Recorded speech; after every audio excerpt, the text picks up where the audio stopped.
یہ بندوق جو مسلمان کے خلاف استعمال ہوتی ہے، جو ایک عالم دین کے خلاف استعمال ہوتی ہے، جو اسلام کے ایک علمبردار کے خلاف استعمال ہوتی ہے، یہ تمہارے جذبات تو ہو سکتے ہیں، یہ تمہاری تنگ نظری تو ہو سکتی ہے، یہ کسی سازش کا ایک سبب تو ہو سکتا ہے، ذریعہ تو ہو سکتا ہے، لیکن یہ جہاد نہیں ہو سکتا، دہشت گردی ہے یہ۔ جناب رسول اللہ صلی اللہ علیہ وسلم کا ارشاد ہے، لزوال الدنیا اہون علی اللہ من قتل رجل مسلم، کہ نماز کے اندر 2 رکعت پڑھنے کے بعد جماعت میں کھڑے ہوئے مسلمان کو وہاں سے گھسیٹا اور مسجد سے باہر لا کر گولی مار دی گئی، اس کو بھی جہاد کہیں گے ہم؟ ایک عالم دین تراویح پڑھ رہا ہے، 18 رکعت پڑھ چکا ہے، مسلح پہ اس کو شہید کر دیا گیا، یہ بھی جہاد کے زمرے میں شمار کیے جائیں گے۔ استاد الاساتذہ مولانا نور محمد صاحب وزیرستان کے حضرت شیخ مولانا حسن جان کو شہید کیا جائے، میں اپنے شیخ اور اپنے استاد کو شہید بھی کہوں گا اور اس کے قاتل کو مجاہد بھی کہوں گا۔ مولانا حسین احمد مدنی نے کفر کیا، مفتی کفایت اللہ نے کفر کیا، مولانا عبید اللہ سندھی نے کفر کیا، اتنی جرأت، عبداللہ درخواستی نے کفر کیا، احمد علی لاہوری نے کفر کیا، مفتی محمود نے کفر کیا۔ ہوتے کون ہو تم لوگ جاہل کے بچوں کہ تم اتنے بڑے اکابرین کے بارے میں اس قسم کی حضرت سرائی کرتے ہو؟ تمہیں شرم نہیں آتی؟ کتابیں لکھتے ہو، میں ایسی کتابوں کو ریزہ ریزہ کر کے ہوا میں پھینکتا ہوں، کوئی ایسی زندگی کی نہیں ہے، مجھے اپنے اکابر کا اعتماد ہے، میرے پاس حدیث کی اور دین کی سند انہی کی ہے۔ بسم اللہ الرحمن الرحیم، صلی اللہ علی النبی الکریم وعلی آلہ وصحبہ ومن تبعہم بإحسان الی یوم الدین، اما بعد۔ ہمارے حضرت شیخ مولانا عبدالحق صاحب رحمہ اللہ وتغمدہ اللہ بغفرانہ، ان کا خاندان، ان کا خانوادہ دارالعلوم حقانیہ کے تمام اساتذہ کرام، عزیز طلباء اور دارالعلوم حقانیہ کے تمام متعلقین بشمول میرے، ہم سب تعزیت کے مستحق ہیں، اور حضرت مولانا سمیع الحق صاحب شہید رحمہ اللہ کے بعد ابھی تو ان کی شہادت کا غم تازہ تھا، کوئی زیادہ عرصہ نہیں گزرا تھا کہ ایک بہت بڑے سانحے کا سامنا کرنا پڑا۔ دارالعلوم حقانیہ کے در و دیوار اس وقت سوگوار ہیں، ہر دل غمزدہ ہے۔ میں عمرہ کے سفر پر تھا اور مدینہ منورہ میں تھا، جمعے کے روز اطلاع ملی کہ دارالعلوم حقانیہ میں ایک بار پھر ایک جانکاہ سانحہ رونما ہوا ہے۔ یقیناً آپ تو یہاں پر صورتحال کو چشمدید دیکھ رہے تھے، لیکن ساری تصویر میرے سامنے تھی، اور وہ میں جانتا ہوں یا میرا رب جانتا ہے کہ وہ لمحات کس قدر کرب کے لمحات تھے، کس قدر تکلیف کے لمحات تھے، لیکن ہمارا ایمان ہے اور ہمارا عقیدہ ہے کہ نہ تو موت کا وقت معلوم ہے موت کی جگہ معلوم ہے اور نہ ہی موت کا سبب معلوم ہے۔ اللہ تعالیٰ کے فیصلے ہیں۔ دنیوی زندگی میں انسان ایک دوسرے سے مانوس ہوتے ہیں، ایک محبت کا تعلق ہوتا ہے، اور یکدم سی جب جدائی آتی ہے تو پھر ایک بشری تقاضا ہے کہ وہ جدائی قابل برداشت نہیں ہوتی۔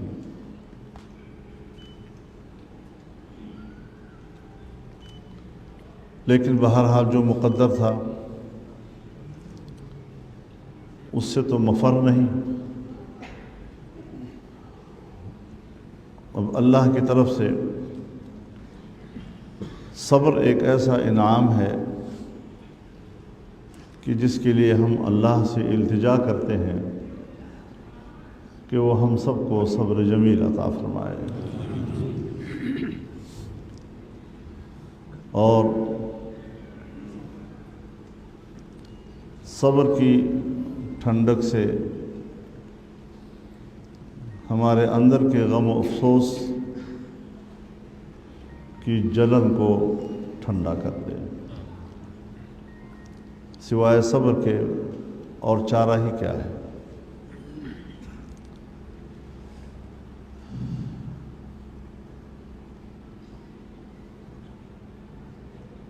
مجھے یوں احساس ہو رہا تھا جیسے یہ حملہ صرف حامد الحق پر نہیں ہوا بلکہ میرے گھر اور میرے مدرسے پہ ہوا ہے، میرے مادر علمی پہ ہوا ہے۔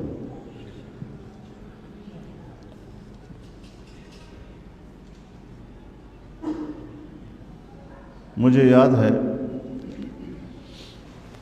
آج میں پہلی مرتبہ آپ کے سامنے یہ بات کہہ رہا ہوں۔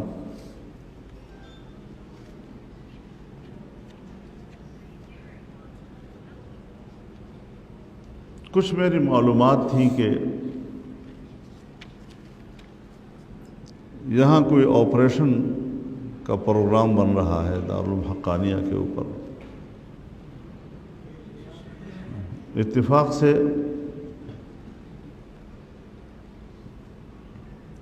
بڑے ریاستی ذمہ داروں کے ساتھ میری ایک ملاقات تھی، تو میں نے ان کے سامنے یہ بات کہی تھی کہ میری کچھ معلومات ہیں، آپ کوئی اس طرح کا ارادہ رکھتے ہیں۔ انہوں نے ایک دوسرے کی طرف دیکھا اور سوچا کہ یہ تو بڑی سری چیز ہوتی ہے، کیسے اس کو پتہ چل گیا ہے۔ وہ خاموش ہو گئے اور میری طرف دیکھنے لگے۔ پھر میں نے ان سے کہا کہ آپ کا اگر کوئی ایسا ارادہ ہے تو یہ جان لو کہ آپ کو بہت مہنگا پڑے گا۔ اور میں نے کہا کہ ہر چند کہ ہم اس قسم کے تنازعات سے دور رہتے ہیں، جمعیت علماء اسلام اسلحے کی سیاست نہیں کرتی، لیکن یاد رکھو اگر تم لوگوں نے دارالعلوم حقانیہ کی طرف اس جرت کی نظر سے دیکھا تو مقابلے میں فضل الرحمان کو پاؤ گے۔ اتنا آسان نہیں ہے آپ کے لیے، اور الحمدللہ ان کو پسپا ہونا پڑا۔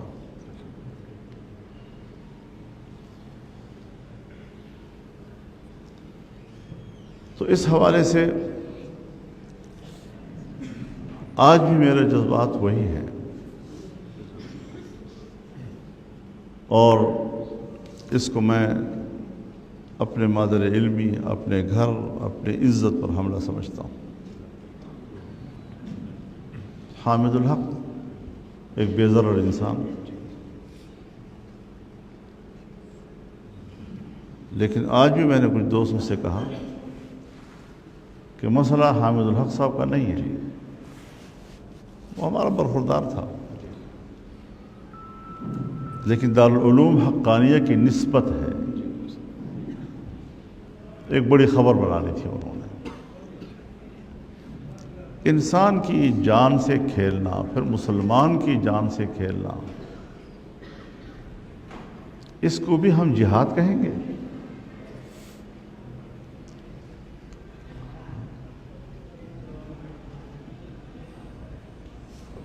یہ بندوق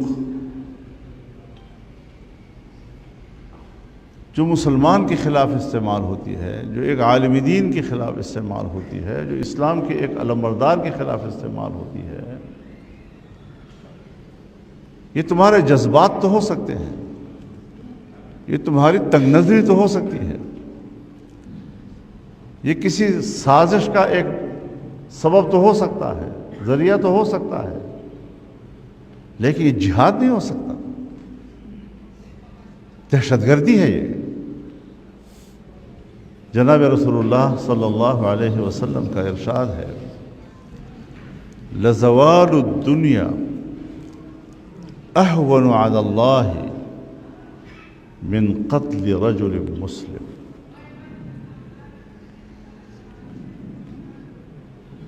پوری دنیا تباہ ہو جائے، یہ اللہ کے لیے ہلکا ہے اس مقابلے میں کہ ایک مسلمان کا خون بہایا جائے۔ ایک دوسری روایت میں ہے، لہدم الکعبۃ اہون علی اللہ من دم رجل مسلم۔ پورا کعبہ گر جائے، اس کو اللہ تعالیٰ کو اتنی پرواہ نہیں ہے کہ اس کے مقابلے میں ایک مسلمان کا خون بہے۔ اور کعبے کو خطاب کرتے ہیں طواف کے دوران کہ تو عظمت والا گھر ہے، لیکن مسلمان کا خون تیرے سے عظمت زیادہ ہے۔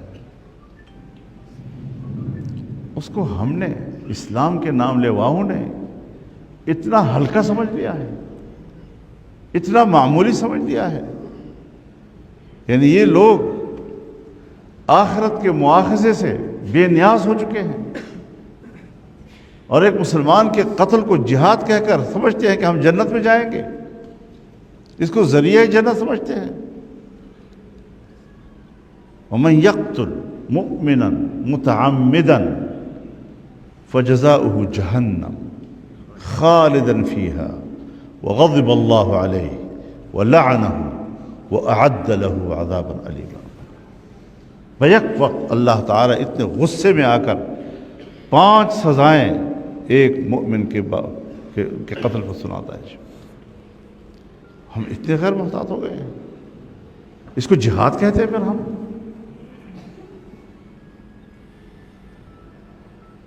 یہ تو اسلام دشمنی ہے، یہ تو مسلمان دشمنی ہے، یہی تو وہ سفک الدماء ہے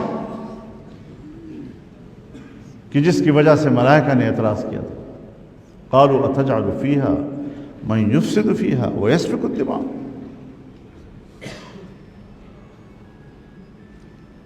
لیکن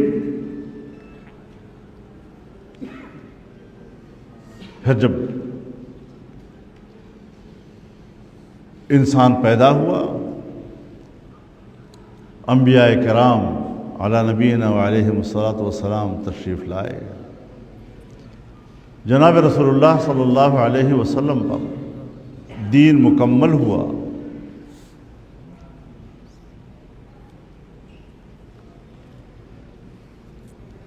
تو جب مسجد میں لوگ بیٹھے اللہ کو یاد کرتے تھے تو فرشتے اس مجلس کو گھیر لیتے تھے،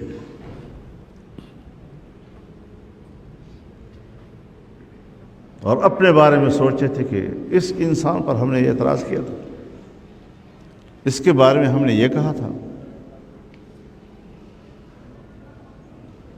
چنانچہ جناب رسول اللہ صلی اللہ علیہ وسلم کا ارشاد ہے،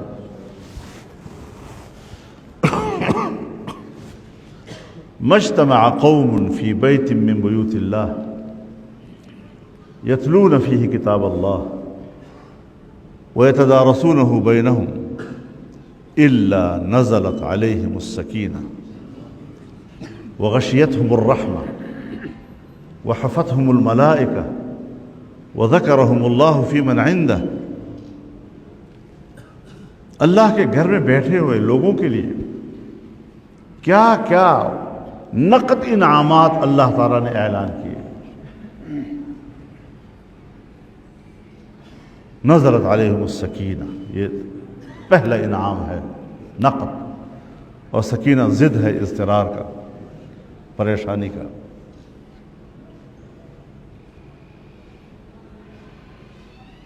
رحمت ڈھانپ لیتی ہے اس مجلس کو، یہ نقد انعام ہے. فرشتے گھیر لیتے ہیں، اور دوسری روایت میں آتا ہے آسمان تک تہ بتہ فرشتے اس منظر کو دیکھتے ہیں کہ اس انسان کی تخلیق پر جب ہم نے اعتراض کیا تھا یہ وہی انسان ہے جو اللہ کا کلام پڑھتا ہے،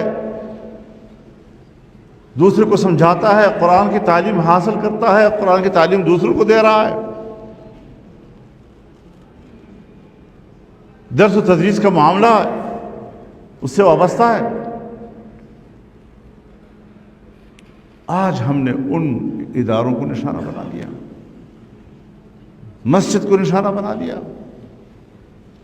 ابھی کوئی ہفتہ 10 دن کا واقعہ ہے، مجھے کسی نے بتایا کہ نماز کے اندر 2 رکعت پڑھنے کے بعد جماعت میں کھڑے ہوئے مسلمان کو وہاں سے گھسیٹا اور مسجد سے باہر لا کر گولی مار دی گئی. اس کو بھی جہاد کہیں گے ہم؟ ابھی جو پرسوں بلوچستان میں واقعہ ہوا ہے، ایک عالم دین تراویح پڑھ رہا ہے، 18 رکعت پڑھ چکا ہے، مسلح پہ اس کو شہید کر دیا گیا. یہ بھی جہاد کے زمرے میں شمار کیے جائیں گے. یہ بھی سرزمین وطن کے ساتھ محبت کی علامت ہوگی. کہیں کوئی ضمیر رہ گیا ہے کہ جس کے دروازے پر کوئی دستک دی جائے کہ کر کیا رہے ہو؟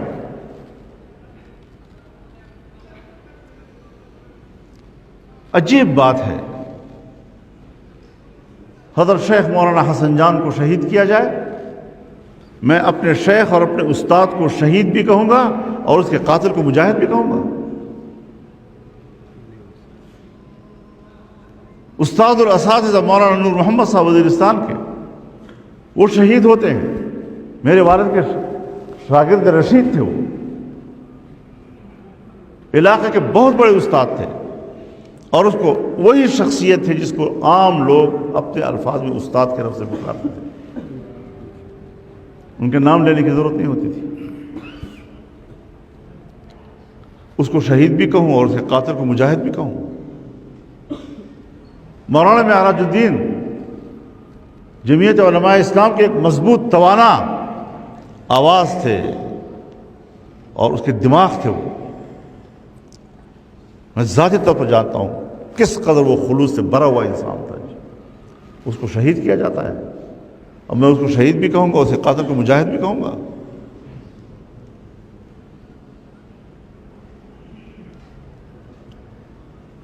باجوڑ کے جلسے میں تحصیل لیول کا ایک جلسہ، چھوٹا سا جلسہ، وہاں خودکش کیا جاتا ہے. ہم 90 جنازے اٹھاتے ہیں، ایک جلسے کے 90 جنازے. میں اپنے ان جوانوں کو شہداء کا نام بھی دوں گا اور اس کے قاتل کو میں کہوں گا کہ یہ مجاہد ہے. کم از کم میرے بھائیوں، میرے دوستوں، اس تضاد کو سینے میں جگہ مت دیجیے. یہ کالی آندھیاں ہیں، آتی ہیں گزر جائیں گے انشاءاللہ. لیکن یہ مدارس رہیں گے، یہ علماء رہیں گے، جمعیت علماء رہے گی، اور دین کا آواز وہ سربلند رہے گا انشاءاللہ. اعلاء کلمت اللہ کی نیت سے کام کرو، بس یہی جہاد. جو استطاعت آپ کو اللہ نے دی ہے اس سے زیادہ آپ کو مکلف نہیں کر، اور جو مشن آپ کے حوالے ہے اس کا نتیجہ آپ کے حوالے نہیں کیا. آپ کے حوالے سر محنت ہے، اور وہ بھی اپنی استطاعت کے اندر ہے۔ وفاق المدارس العربیہ کام کر رہا ہے، تمام مکاتب فکر کے مدارس کام کر رہے ہیں، علماء کام کر رہے ہیں، مساجد آباد ہیں، مدارس آباد ہیں۔ مولانا سمیع الحق صاحب شہید ہوئے، کیا دارالعلوم کی کسی ایک طالب علم میں کوئی کمی آئی؟ اضافہ تو ہوا۔ حامد الحق کو یا ان کے ساتھ جو شہداء ہیں میں ان سب کے لیے تعزیت کرتا ہوں۔ مولانا شفیع اللہ صاحب کے بھی بچے وطن شہید ہوئے ہیں، میں سب کی تعزیت کے لیے حاضر ہوں۔ اس سے کوئی فرق نہیں پڑے گا۔ اپنی عاقبت کیوں خراب کرتے ہو؟ کیوں دھوکہ دیتے ہو اپنے آپ کو کہ جیسے تم کوئی جہاد لڑ رہے ہو؟ کوئی جہاد نہیں لڑ رہے، تم سفاک ہو، تم قاتل ہو، تم مجرم ہو۔ افغانستان کے علماء کا فتویٰ ہے، پاکستان کے علماء کا فتویٰ ہے۔ یہ مولانا عبدالحق صاحب اس فتوے میں موجود تھے جو ہم لکھ رہے تھے جامعہ اشرفیہ لاہور میں،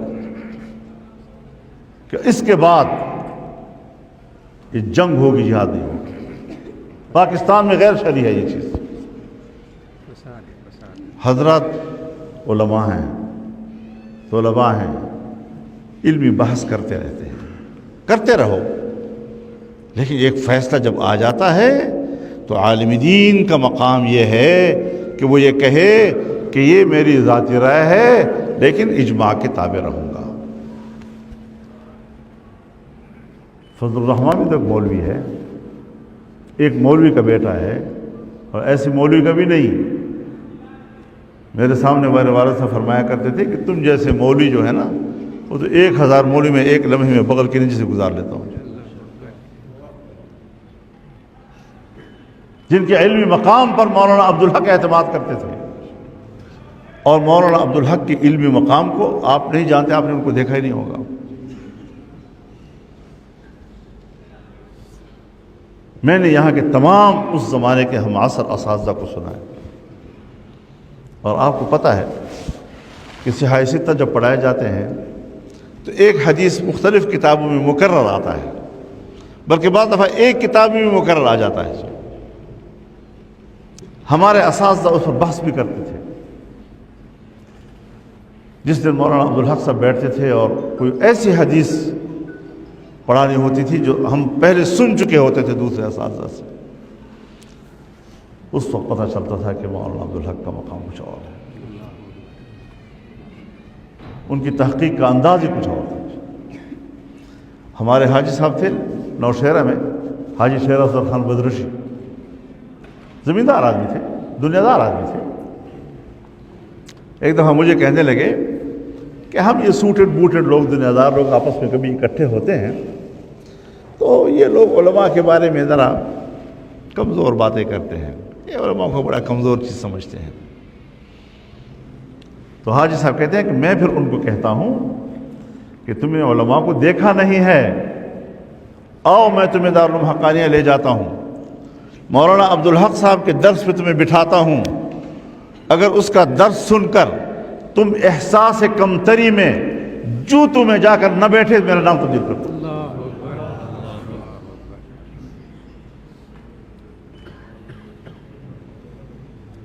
تو ہم نے تو ایسے اکابر کو دیکھا ہے،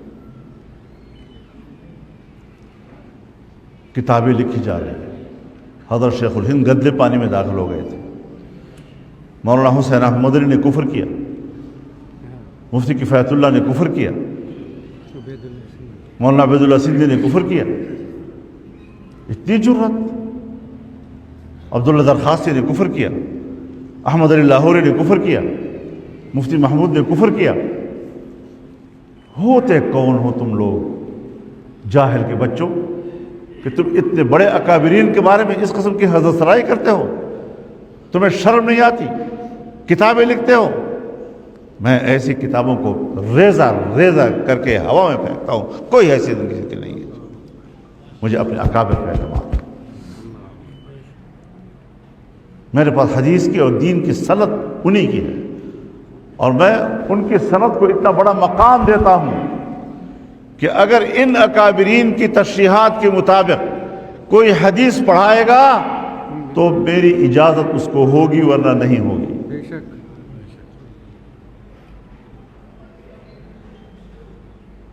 تو ان اکابرین کو جنہوں نے اپنے آنکھوں سے دیکھا ہے، ابھی لوگ زندہ ہیں، ہم نے خود دیکھے ہیں، ہم نے خود سنے ہیں ان لوگوں کو، تم کیا چیز ہو، کیا حیثیت ہے؟ بارود رکھا ہے اپنے پاس، اڑا دو گے ہمیں؟ تو پھر ہمارے اڑانے کے بعد ایک ایک قطرے سے جو ہمارے نظریات کی صدا اٹھے گی، جو ہمارے مشن کی صدا اٹھے گی، جو ہمارے اکابر کی صدا اٹھے گی، تمہیں اس کا بھی اندازہ ہے؟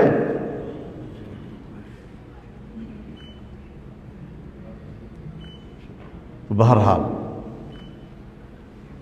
ہم ایک راستے پہ چلے ہیں اور یہ ہمارے اکابر کا راستہ ہے، اس کو ہم امانت سمجھتے ہیں۔ میرے پاس اکابر کے دو چیزیں ہیں، پوری جمعیت علماء اسلام کے پاس دو چیزیں ہیں میرے اکابر کی بطور امانت۔ ایک اکابر کا نظریہ، عقیدہ و نظریہ، اور دوسرا اس عقیدے و نظریے کے لیے کام کرنے کا منہج اور رویہ۔ مجھے انہوں نے عقیدہ بھی بتلایا ہے، نظریہ بھی بتلایا ہے، اور کام کرنے کا منہج بھی بتلایا ہے۔ نہ تم مجھے ان کے عقیدے سے ہٹا سکو گے، نہ ان کے منہج اور رویے سے ہٹا سکو گے۔ یہ دونوں امانتیں ہیں ہمارے پاس، لیکن اپنی آخرت خراب کرو۔ اب تو دل بھی نہیں چاہتا، یقین جانیے ایک درجہ ایسا آ جاتا ہے کہ آدمی کہتا ہے یا اللہ ان کو ہدایت دے، یا اللہ ان کو ہدایت دے، یا اللہ ان کو ہدایت دے۔ اب تو ہماری طبیعت میں مسئلہ اس مقام پر پہنچ گیا ہے کہ دل سے دعا نکلتی ہے، ہدایت تو دور کی بات ہے، ہم ان کی ہلاکت کی دعائیں کرتے ہیں۔ علماء کرام کی ان مظلوموں کے دلوں سے جو بددعائیں نکلتی ہیں تمہارے لیے، آہ نکلتی ہے، بطرز آہ مظلومہ، کہ ہنگامی دعا کر رہا ہوں۔ دعا اجابت از در حق بہر استقبال میں آیا، اتق دعوت المظلوم فإنه ليس بينه وبين الله حجاب۔ ان مظلوموں کے آہوں سے ڈرو، ان کی بددعاؤں سے ڈرو، ان کی بددعاؤں کے نتیجے میں سوائے ہلاکت کے تمہارا کوئی اور انجام نہیں ہو۔ دنیا بھی تباہ اور آخرت بھی، خسر الدنیا والآخرہ۔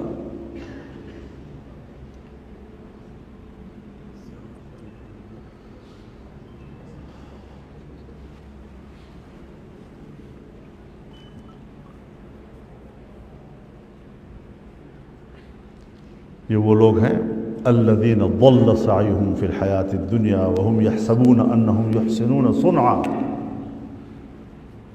کبھی اپنے اندر تذبذب مت پیدا کرو، پورے خود اعتمادی کے ساتھ رہو، اور یہ کہو کہ میں اپنے اکابر کے عقائد و نظریات، ان کے منہج کا امین ہوں، اس سے صحیح راستہ اور ہو نہیں سکتا۔ ہر علاقے کے اپنے حالات ہوتے ہیں، دوسرے ملک کے حالات پر اپنے آپ کو قیاس نہیں کرنا چاہیے۔ جو حالات آپ کو درپیش ہیں انہی حالات کے تحت آپ نے فیصلے کرنے۔ تو اللہ تعالی ہمیں اپنے اکابر کے راستے پہ چلنے کی اور ان کے مشن کو زندہ رکھنے کی اللہ ہمیں توفیق عطا فرمائے۔ انشاءاللہ یہ مدارس رہیں گے، یہ دارالحقانیہ رہے گا، یہ دوسرے مساجد مدارس اور علماء رہیں گے، یہ داڑیاں اور پگڑیاں رہیں گی، یہ علوم کا سلسلہ رہے گا، اور دشمن دانت پیشتا رہے گا کہ یہ کیا ہو رہا ہے، ہم نے تو ان کو ختم کرنے کا سوچا تھا، یہ تو ابھی بھی زندہ ہے، اس سے پہلے سے زیادہ زندہ ہے، پہلے سے زیادہ۔ اللہ ہم زندہ رہیں گے اور یہ مشن زندہ رہے گا۔ ہماری مادی زندگی کا کوئی حساب نہیں ہے، لیکن ہمارا مشن چلتا رہے گا۔ اکابر کو پتہ تھا کہ فضل الرحمن پیدا ہوگا، مولانا سمیع الحق پیدا ہوگا، حامد الحق پیدا ہوگا، ان کو تو پتہ نہیں تھا، لیکن آج ان کا مشن ان کے نام کے ساتھ زندہ ہے۔ اسی طرح کام کریں، اللہ تعالی ہمیں توفیق عطا فرمائے۔ میں ایک بار پھر دل کی گہرائیوں سے، پورے خانوادے سے، آپ تمام طلباء و اساتذہ سے، شہداء کے ورثاء سے تعزیت کا اظہار کرتا ہوں، اور تاخیر سے آنے کی وجہ عذر آپ کو معلوم ہے، جو عیاں ہے آپ عذر کو قبول فرمائیں گے۔ وآخر دعوانا ان الحمد للہ رب